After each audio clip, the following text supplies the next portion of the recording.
differently?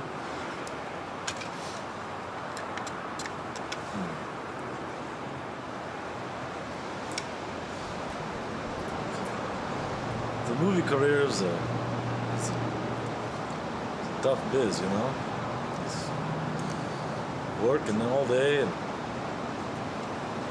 they chew you up and they spit you out.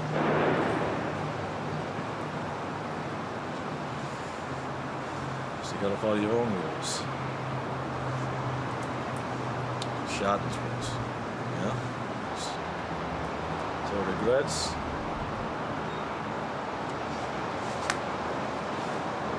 Yeah, absolutely not.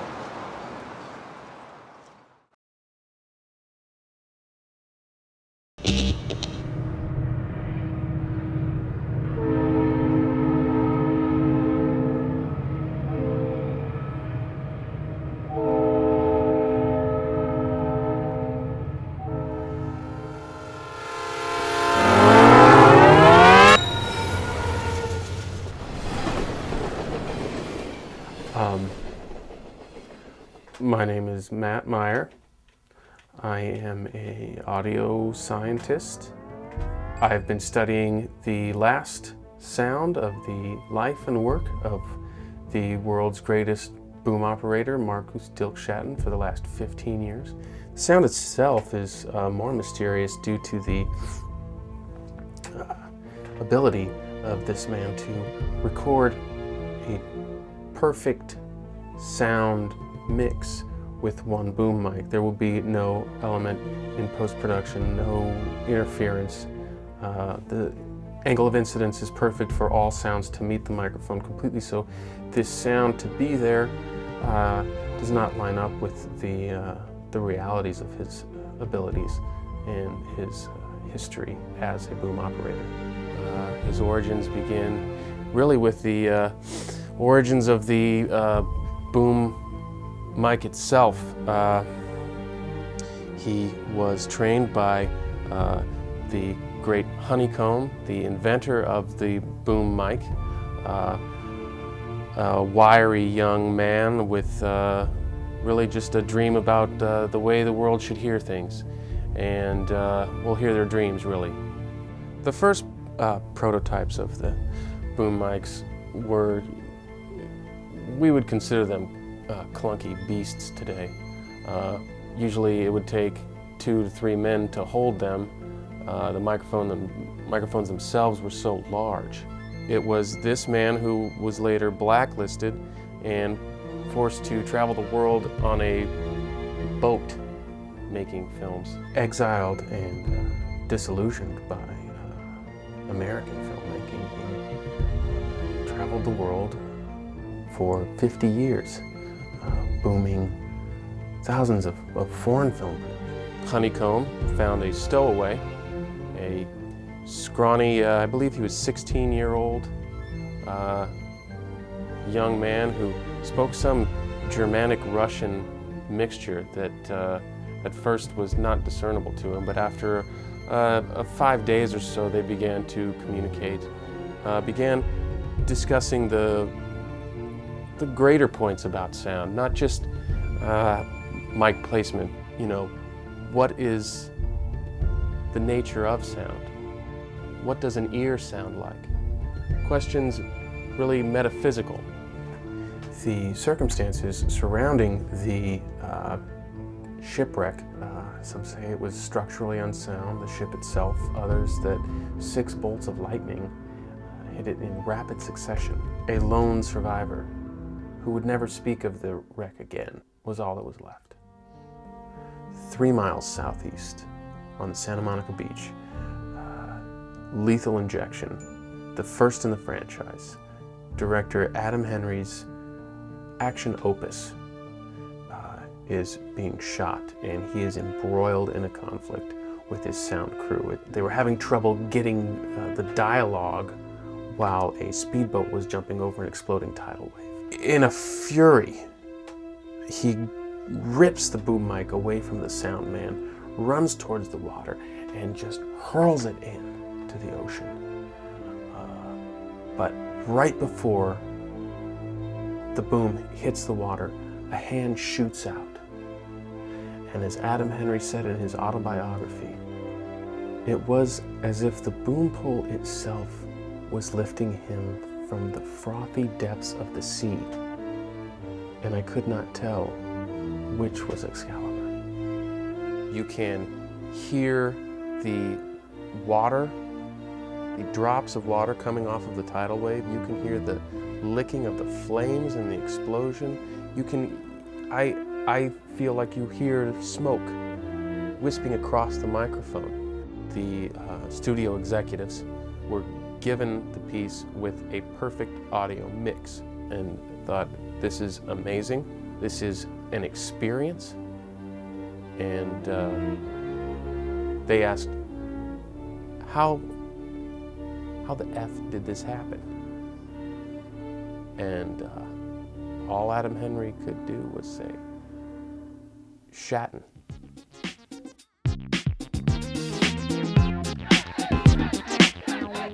Success is really, putting it mildly. You know, some people become famous overnight, and that's, a meteoric rise. This is whatever's faster than a meteor. He was literally overnight famous. Schatten, Schatten, Schatten, Schatten, Schatten, Schatten, Schatten, Schatten. We love you. I mean, imagine all the possibilities of the world that you'd never known of. Suddenly, not just in your lap, in your pants. No one in the history of sound in motion pictures had ever won 8 Oscars, especially not in one night. The guy was literally made of gold from that point on, at least for a little while. Most people would say that he lost himself in fame, in the fame that was given to him. And Schatten reached a period where he felt it was time to give back even more to cinema. He decided to write a book. As people were looking through it, a claim that the man made caused an enormous flap. I don't see. Maybe it's the decade and a half that I've been researching the last moments of the man's life that I'm seeing that this claim is not that far off. He finally decided, well, in the midst of all the turmoil surrounding this, I'm going to try and speak to everyone. You see, it didn't go well. Good evening and welcome to the Randy Juliette Hour. I'm Randy Juliette. My guest this evening has achieved in only half a decade the level of personal and professional success found only in Hollywood's most seasoned veterans. He has been known as the greatest boom operator that has ever lived. His controversial new book, Sound, Mind, and Body, A Guide to the Sacred Art of Boom Operation, has remained atop the New York Times bestsellers list for over 27 weeks. And I must say, I'm mighty pleased to have you on the program. Good evening, Marlcoos. Oh, yeah, good evening, bro. Yeah. Randy asked the question that is argued was not supposed to be asked. Well, comparing yourself to Jesus, I think you've rubbed people the wrong way. Rub people. I never robbed nobody in my life. This is a false accusation and it's bad. It's a bad business on the television and all of these cameras. And man, I don't know what you're trying to make a name for yourself, but coming after DIelk Schatten was bad news. And I don't agree with that. Tell me what you're talking about right now. What are you thinking about? Let me just read a passage from your book, if I may. There is a point in every space where sound exists in perfection, where nothing is too loud nor too soft. But perhaps I am mad, and at this point does not exist. In all my years of booming, I've only known one who could find it. Is it a supernatural gift? Am I Jesus? Yes. You wrote that. Randy was bitter at Schatten for success, looks, talent. He was a man who could do whatever he wanted, and Randy Juliette, it was a man trapped in his medium. You know, Marlcoos, you have no idea how well you got it. You really want to feel what it's like to actually achieve something? Try hosting a public broadcasting show for 10 fucking years. I make miracles happen every day. This set ain't cheap. Who's gonna pay for it? Huh? Huh? Viewers like you? Don't make me laugh. Don't do it. Schatten was not one who could take negative feelings very well. And he took it out on the person who I think in any other circumstance would have been the one person that he would have been the most cordial and warm to, which was the boom operator. Fresh-faced, beautiful young boy. Young person. Your technique is off base. Way too much, yeah? No. You're wrong. Arms up high. Up high and stretch out yourself. Like harpooner. Oh, I'm sorry, I meant down low. Fooled you! Son of a bitch, alright. Go read my great book, huh? Go read twice så bekliv DIelk av Manos the Anzafat. What? You can't boom your own interview. You need to leave now. Schatten cares not for the mortal laws. Get off my set immediately now.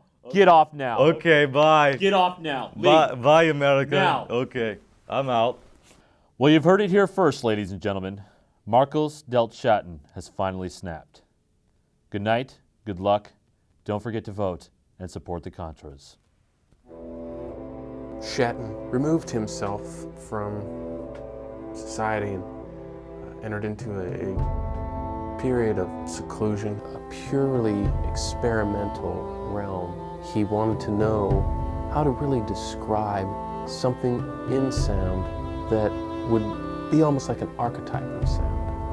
He lit a boom on fire and put it up to ice to hear what the true sound of conflict is. He was searching for silence at a time, really just listening to the world, to hear what the world had to say to him in the one common language that they had, which was sound, so that he could then make sense of the cacophony inside of himself.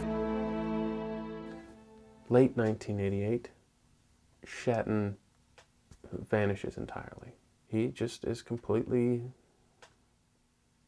not there. The paperwork and proceedings had begun to go through on him being declared legally dead when 2 years, almost to the day, he reappears. Some bullet wounds and some scars, internal and external, aged beyond his years. It's really just a few short weeks that we have him.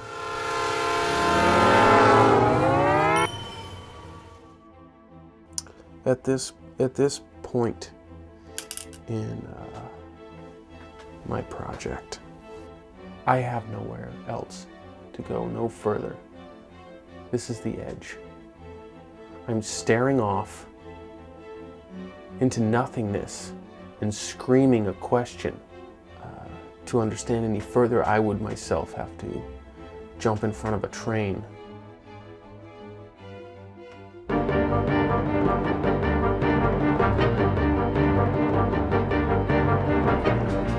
It's a sound beyond that man, beyond his form as a man.